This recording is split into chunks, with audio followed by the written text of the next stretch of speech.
नमस्कार. दिनांक 17 एप्रिल. कथेचं शीर्षक आहे इथेच राख रांगोळी करू. वकील अप्पासाहेब फसबनीसांना व त्यांच्या पत्नीला संबंध बाधा होती. गाणगापुरात जाऊन दत्तसेवा करून संबंध बाधा निवारावी म्हणून निघाले. वाटेत अक्कलकोटास महाराजांचे दर्शनास उतरले.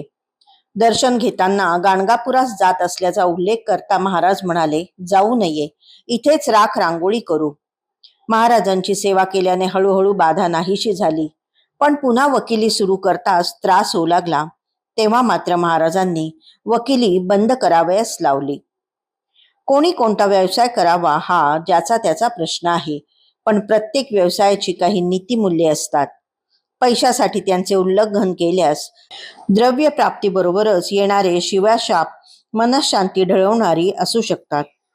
ज्योतिषशास्त्राचे उत्तम ज्ञान असणाऱ्याने पैशासाठी त्याचा व्यापार केल्यास ज्योतिष 100% अचूक सांगता येत नाही. पण पत्रिके गणित कर्मविपाकाचे भयान वैविध्य पाहता पाहता तो भ्रमिष्ट होऊ लागतो. वकिली व्यवसायात पैसे घेऊन लोकांची भांडणे भांडावयाचा अव्याशारेषु व्यापार करावा लागतो. 2 वकील पैसे घेऊन विरोधी पक्षकारांची भांडणे त्रयस्थ न्यायाधीशांपुढे मांडून भांडत असतात.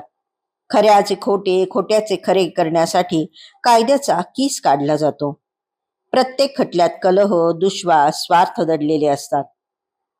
कायद्याचा विचार करून पक्षकारांची बाजू मांडताना मनाची नको इतकी व्यग्रता झाल्यास कितीही त्रयस्थपणे बाजू मांडली तरी व्यायचा तो मानसिक त्रास होतोच. ब्रह्मसंबंध कोणी बाहेरचा नसतो. खटल्यातील पक्षकारांच्या दुर्वासनांचा, दुश्वासांचा, स्वार्थीपणाचा अथवा तळतळाटाचा परिणामच ब्रह्मसंबंधासारखा असतो. याचा अर्थ वकिली व्यवसाय कोणी करूच नये असा मात्र नाही. नीतिमूल्ये, निष्ठा यांची लक्ष्मण रेषा आखून त्यांचे उल्लंघन होणार नाही याची दक्षता घेत व्यवसाय अवश्य करावा.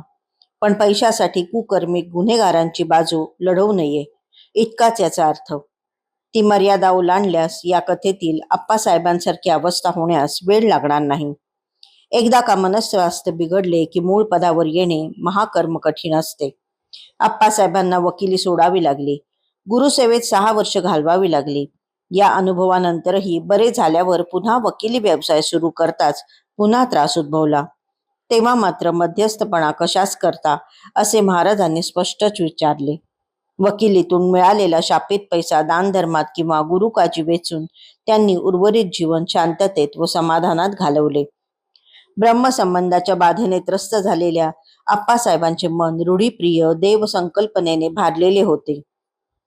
दत्तसेवा करण्यासाठी ते म्हणूनच गाणगापुरास निघाले होते. प्रत्यक्ष दत्तगुरु महाराजांच्या रूपाने अवतरले आहेत याची जाणीव त्यांना नव्हती, म्हणून गाणगापुरास जाण्याचा मनोदय व्यक्त करताच दत्त आणि आपण एकच आहोत हे दाखवण्यासाठी कशास जाता, जो त्रास आहे त्याची राख रांगोळी इथेच करू असे सांगून पळत्याच्या मागे धावून हातचे दवडण्याची चूक करणाऱ्या आप्पासाहेबांना महाराजांनी सावरले, त्याचीच ही कथा आहे. धन्यवाद.